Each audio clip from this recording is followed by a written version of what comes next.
Maître Vincent Platel, bonjour. Vous êtes avocat généraliste avec une activité dominante en droit commercial et en droit du travail. Alors avant de commencer l'interview qui va porter sur le salarié peut-il revendiquer le respect de sa vie privée dans l'entreprise, pouvez-vous vous présenter de manière succincte s'il vous plaît? Oui, donc je suis effectivement avocat au barreau de Lille depuis 1991 et date de la prestation de serment. Depuis 2000, je suis installé seul à Lille et alors je n'ai pas d'activité de spécialité, mais j'ai souhaité avoir une activité généraliste avec quand même des dominantes, c'est-à-dire des activités dominantes dans le droit du travail, dans le droit commercial. Et puis comme à côté de la profession d'avocat, j'enseigne aussi depuis la même période, même un peu avant, en université ou à l'université catholique, notamment de Lille. J'interviens dans une école de communication qui s'appelle l'Institut des stratégies et techniques de communication, ISTC, qui est boulevard Vauban. Je suis en charge du droit depuis la création de l'école, en fait, sur les 5 années. Et l'école étant une école de communication, j'enseigne le droit de la communication. Donc, dans le cadre de cet enseignement, j'interviens aussi bien sur le droit au respect de la vie privée, le droit à l'image, les droits d'auteur, la propriété industrielle. Donc ça m'amène aussi dans la vie professionnelle à utiliser ces matières-là ou à les conseiller, puisque mon activité aussi est principalement du conseil plutôt que du judiciaire.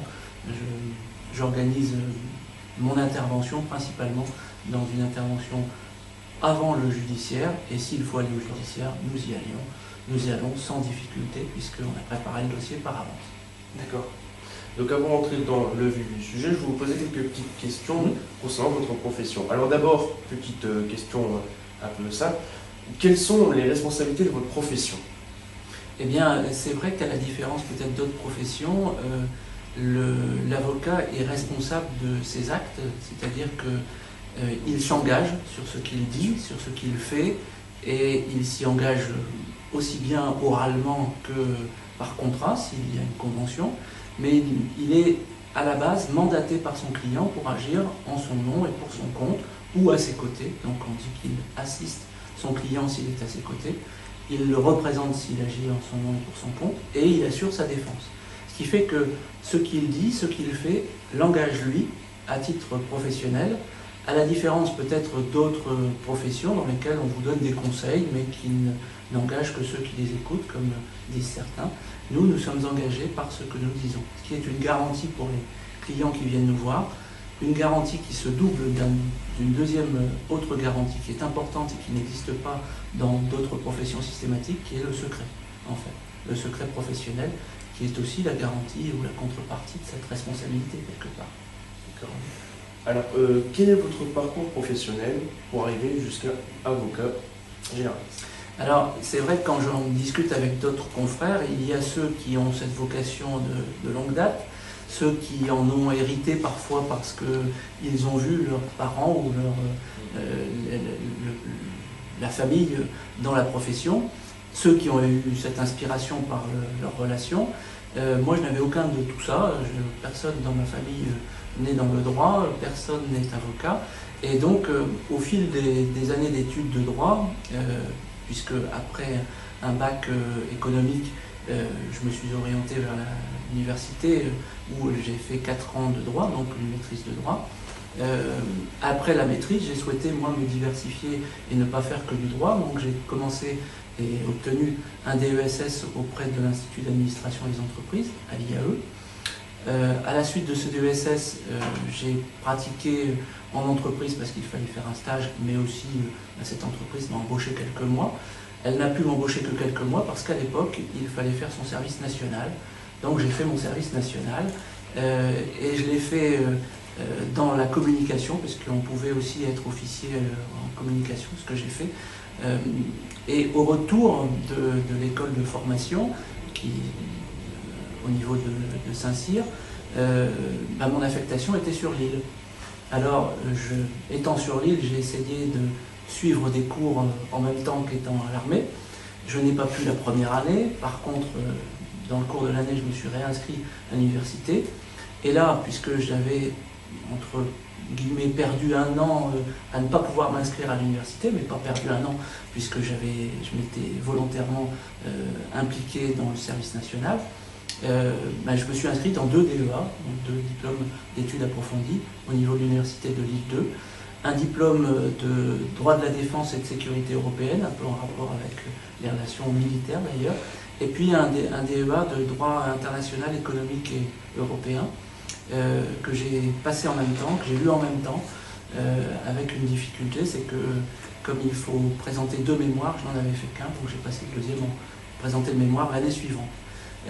Et pendant cette année-là, j'ai préparé l'école d'avocat. J'ai soutenu ce mémoire de DEA et en même temps j'ai passé le concours de l'école d'avocat. L'ayant, je me suis dit, autant faire avocat puisque c'est quand même un métier qui m'intéresse, l'ayant découvert au fur et à mesure. Puisque préparant mon mémoire de DEA, j'ai travaillé pour des avocats, découvert la matière, tout en continuant l'enseignement d'ailleurs, découvrant la matière et découvrant aussi que l'attrait pour cette profession libérale était important chez moi. Donc j'ai présenté cette année d'école, qui était 1 an à l'époque d'école, et j'ai donc prêté serment en 1991. Et justement alors, pour prêter ce serment, avant d'arriver jusque-là, vous pensez qu'il faut avoir quand même certaines qualités requises pour exercer ce métier? Alors au niveau des enseignements, peut-être pas dans les avocats, il y a toutes les origines, pas forcément sociales, je parle de l'enseignement, des gens qui ont fait plus de mathématiques, plus littéraire, plus de l'économique. Il n'y a pas de restriction, puisqu'il n'y a pas de filtre à l'entrée au niveau de l'université en tout cas. Donc tout le monde, a priori, peut réussir. Néanmoins, c'est vrai qu'il y a des qualités qui se développent au fur et à mesure. D'ailleurs, des études de droit, des qualités de logique, des qualités de réflexion, des qualités de mémoire. Mais on associe souvent le droit à la mémoire en se disant il faut tout connaître par cœur. En réalité, s'il fallait tout connaître par cœur, il n'y aurait pas besoin d'ouvrage. On s'appuie dessus, on s'appuie sur des bases de données, on travaille beaucoup à la lecture. Donc c'est vrai que c'est un métier dans lequel on a besoin de logique, on a besoin de mémoire, mais les 2 caractéristiques essentielles me semblent être une qualité de synthèse, parce qu'on est un métier d'ailleurs apprécié par d'autres du point de vue de cette synthèse, parce qu'on est capable de résumer en peu de temps beaucoup de choses, mais il y a d'autres métiers aussi qui le sont. Et puis 2, le sens de l'écoute des autres aussi, puisqu'on ne peut faire une synthèse et on ne peut défendre quelqu'un que si on l'a bien compris. Et partant de là, celui ou celle qui a quelque peine à écouter les autres, je n'ai pas dit entendre, mais écouter les autres, il peut avoir quelque peine effectivement à exercer le métier. Après, le fait d'avoir un talent, d'avoir un don, d'avoir une capacité à s'exprimer en public, ça c'est le propre de chacun, mais je pense que les éléments essentiels sont là. D'accord. Alors tout à l'heure, vous avez parlé de la mission de la représentation de l'avocat, mais il y a bien sûr d'autres tâches à accomplir pour un avocat. Oui, parce que la mission de représentation, c'est une mission qui est donnée, un mandat qui est donné par le client, qui ne souhaite pas intervenir et qui ne veut pas paraître en premier rang, si je puis dire, ou qui ne veut pas s'exprimer autrement par l'intermédiaire de quelqu'un, qui est son avocat.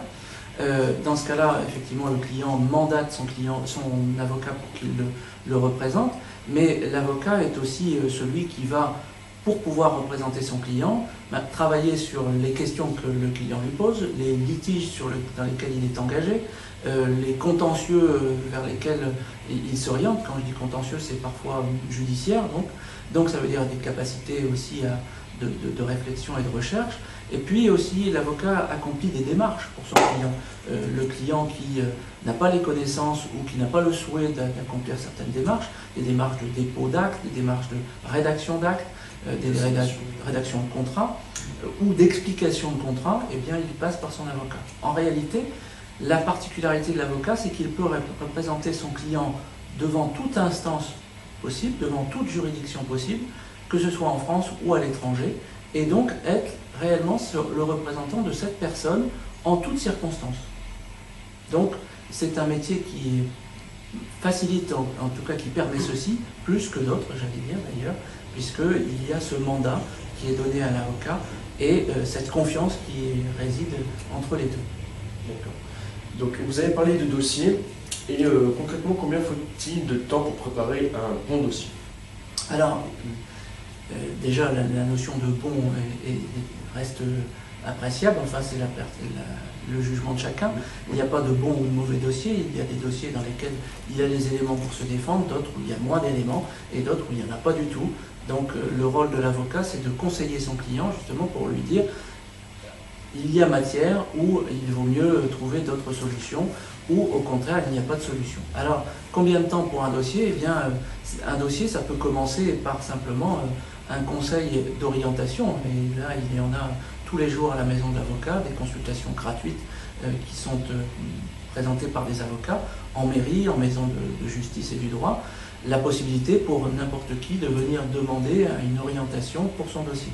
Ça n'est pas une analyse d'un dossier complet avec toutes les pièces, donc vous voyez, deuxième étape, le temps qu'il faut, ça dépend du nombre de pièces et de la difficulté du dossier posé, car il y a des dossiers dans lesquels le problème peut paraître simple, mais que la solution est assez complexe à trouver parce que très discutée ou peu évidente à évoquer, ou changeante parce que nous avons cette particularité de dépendre aussi de décisions de justice qui évoluent avec le temps, et une décision d'un moment peut être différente à un autre moment.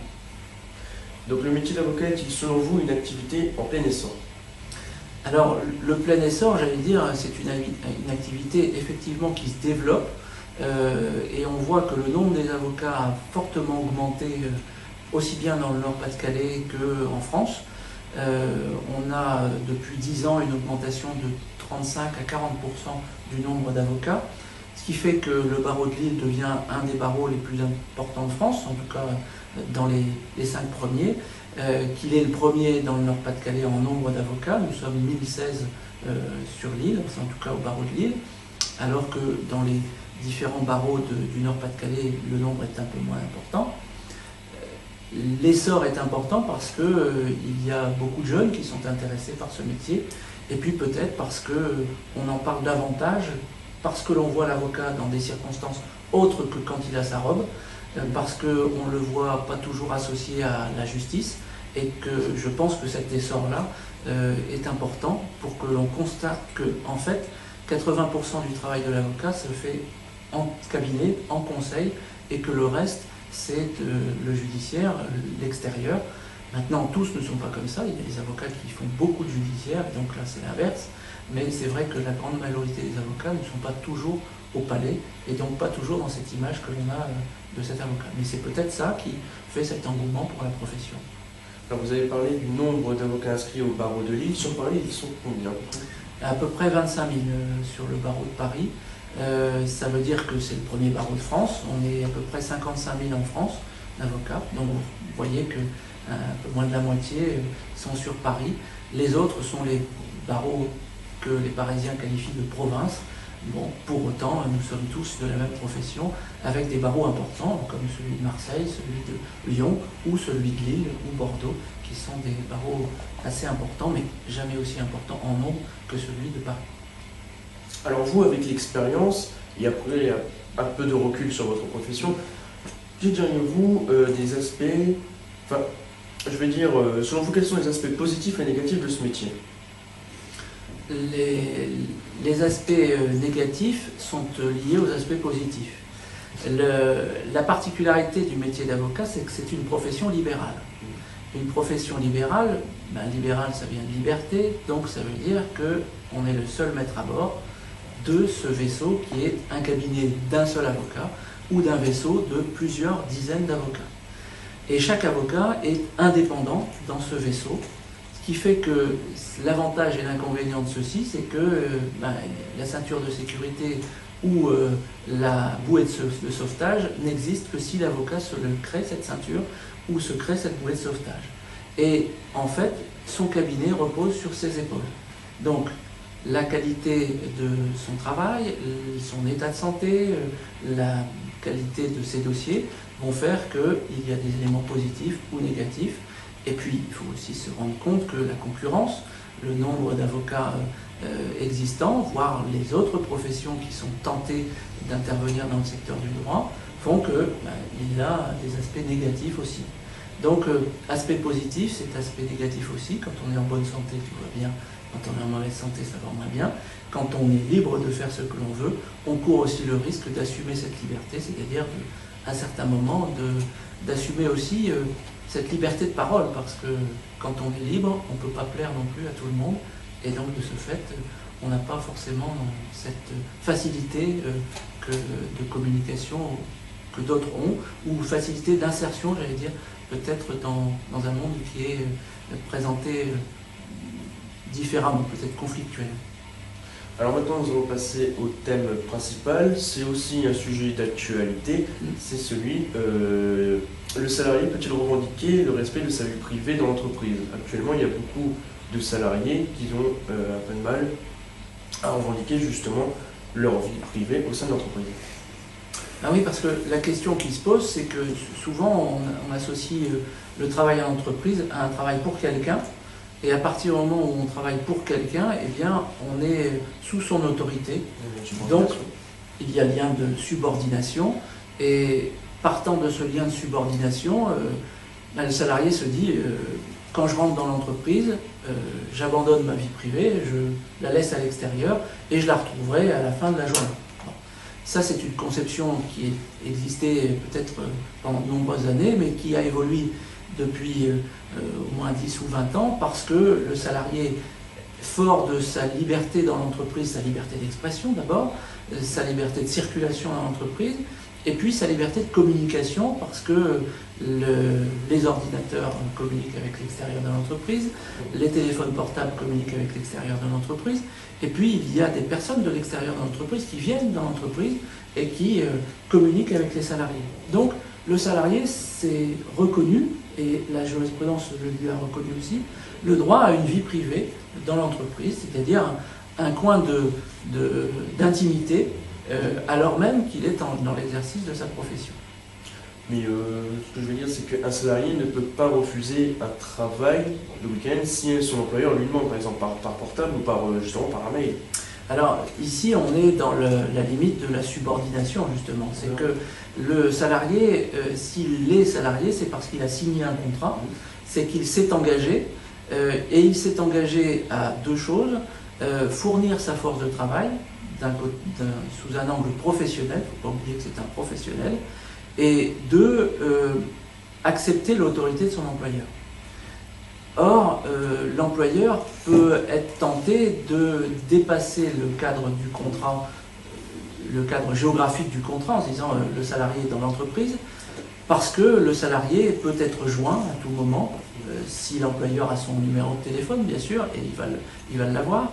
Et l'employeur va se dire qu'il va communiquer directement avec son salarié, quelles que soient les circonstances, quel que soit le temps aussi, et quel que soit le cadre dans lequel peut être son salarié, et sans se soucier que son salarié, ayant quitté l'entreprise, n'est plus tenu par le travail dans l'entreprise. Alors, deux choses: soit l'employeur a besoin d'une information et il contacte son salarié en s'en excusant parce qu'il intervient hors de l'entreprise dans la vie privée du salarié, soit l'employeur ne fait pas cette distinction ou la fait difficilement et sollicite son salarié à tout moment, y compris le week-end, y compris pendant ses congés, y compris pendant sa maladie aussi au salarié, alors que dans ces moments-là, le contrat de travail est suspendu dans ses effets, suspendu dans son exécution, et que le salarié pourrait très bien refuser de répondre aux questions qui lui sont posées parce qu'elles sont